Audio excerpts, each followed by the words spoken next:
messages the prosecution and defense have used in court to make their case. The words sent between Sean Diddy Combs and his girlfriends have been cited as crucial evidence by both sides of the case that hinges on whether sex marathons he directed were coercive. When do you want to freak off? Lol. Lol, I'm just going up to change and put my ring in. I just picked it up. I'm always ready to freak off. Lol, lol. You tell me the day you choose. It can be whenever, ? Says Cassie. Diddy says, name the night. The defense referred to this August 5th, 2009 exchange to try and convince jurors that Cassandra Ventura, the singer known as Cassie, was a willing participant in the freak-offs. In 2016, Sean Combs says, call me, the cops are here. You gonna abandon me all alone? Call me, please. Cassie says, I have a premiere Monday for the biggest thing I've ever done in my life. I have a black eye and a fat lip. It was time for me to go. You are sick for thinking it's okay to do what you've done. Please stay far away from me. 2016. Call me. Help. I'm about to be arrested, says Diddy. The prosecution pointed to this March 5th, 2016 exchange, which occurred after Ventura was assaulted by Combs in the hallway of a Los Angeles hotel after a freak-off as a part of his effort to manipulate her. The police never arrived at the hotel. Like, he did some demon shit, dude. He really did. He really did do some demon shit. It is kind of wild. It's not just like gross, ew, icky, oh, gay, whatever the fuck people think. Like, he was straightforwardly beating women and making them participate in these like sex parties.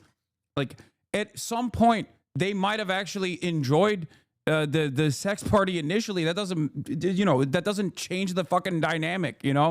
There's no like, oh, you consented once so it's over, you know what I mean? Like, it doesn't work that way. you don't get forever consent.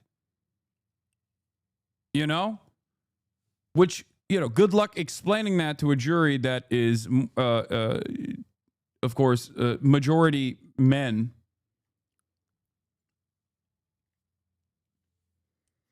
I wish we could jog this back to when we first started dating and just getting to know each other. Ever since I opened Pandora's box, I've never been able to close it. One night of fun turned into the entirety of our relationship. And now it's all I'm expected to do and get called for. It's hurting me because I'm so much more than being loved in the dark in hotel rooms, doing things that make me feel disgusted with myself. I'm confusing your lust for me as real love. My heart is really in this and it's breaking. I don't want to play this role in your life anymore. It's dark, sleazy, and makes me feel disgusted with myself. This is September 17th from Jane, the other the other person that came out.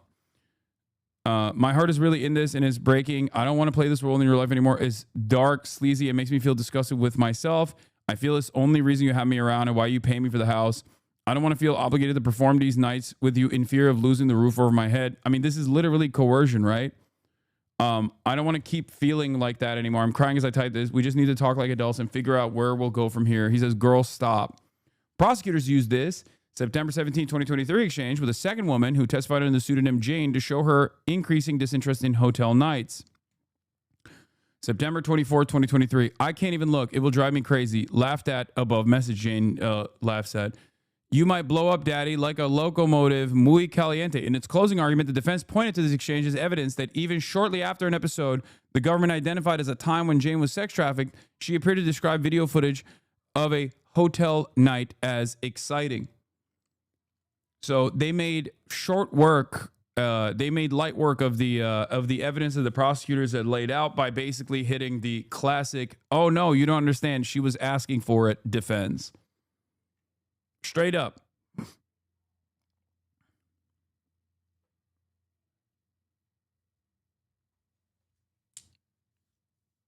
She was the third and was subpoenaed, not voluntary as far as I know. What the defense used to discredit her is that Diddy still pays her rent and paid for her attorneys.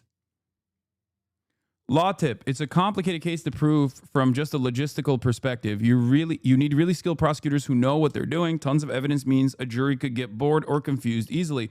Typically, federal prosecutors are on top of it. Looks like they dropped the ball here and the defense capitalized. It is a shocking it is a shocking display, especially considering that federal cases like this are they have a 98% success rating or something. Like, federal prosecution's pretty fucking on it. Like, it is the one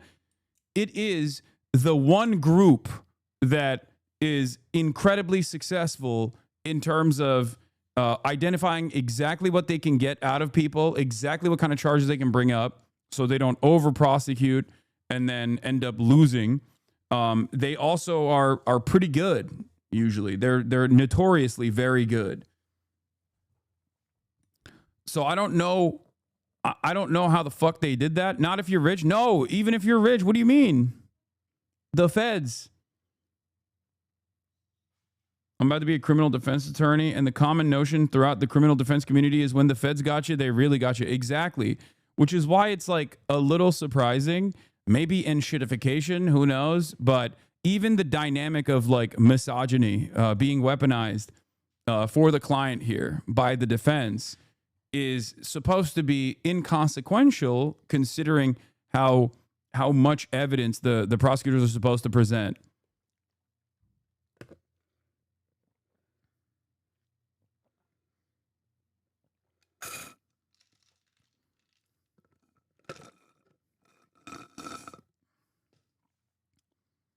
But yeah, Didi's defense team was pretty goated from what I understand. And I think it was literally, I think it's also Luigi Mangioni's defense team too.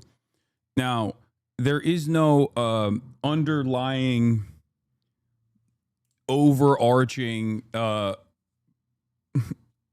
societal expectation between men and women in the Luigi Mangione one, so that's not going to work in his favor. But yeah, he was Young Thug's lawyer. The Young Thug case is even harder, in my opinion, to beat than this one. Like, given the evidence that we looked at with the Young Thug one, and also on top of that, the dynamic of a black person engaging in a criminal enterprise as a rapper, that is one where the societal attitude does not favor Young Thug. It actually works against him, as opposed to Diddy, the dynamic between female victims of sexual coercion and sexual assault, that dynamic does work in favor of Diddy, as we saw.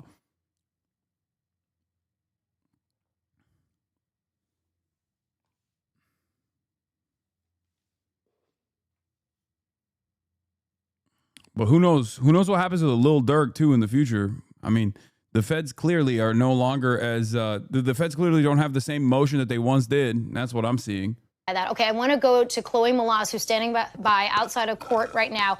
Chloe, obviously a very emotional scene playing out in court.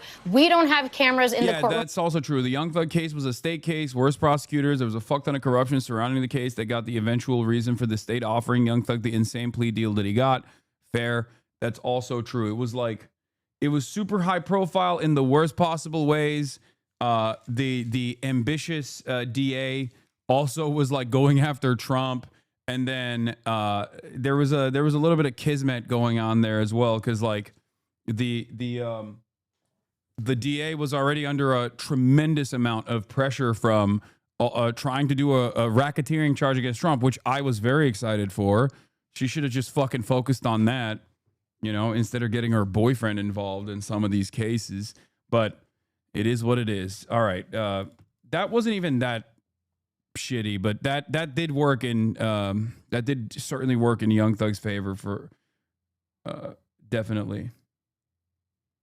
You are in a video about mason jars? Wait, what? All right, let's but we do have a team fanned out all over that building that you're looking at right now. Bring us inside the courtroom, if you will, Chloe, about what is happening in there. What is the reaction as this is still playing out and the judge thanking the jury now? Even though there are 2 guilty counts for the Mann Act, Laura, the transportation to engage in prostitution, this is a massive victory for Combs's 8-person defense team. Tenny Garagos, the daughter of celebrity attorney Mark Garagos, who is one of the lead attorneys for this criminal case of Combs, she's wiping tears. This is a massive moment because, like you said, sex trafficking had a mandatory 15-year minimum.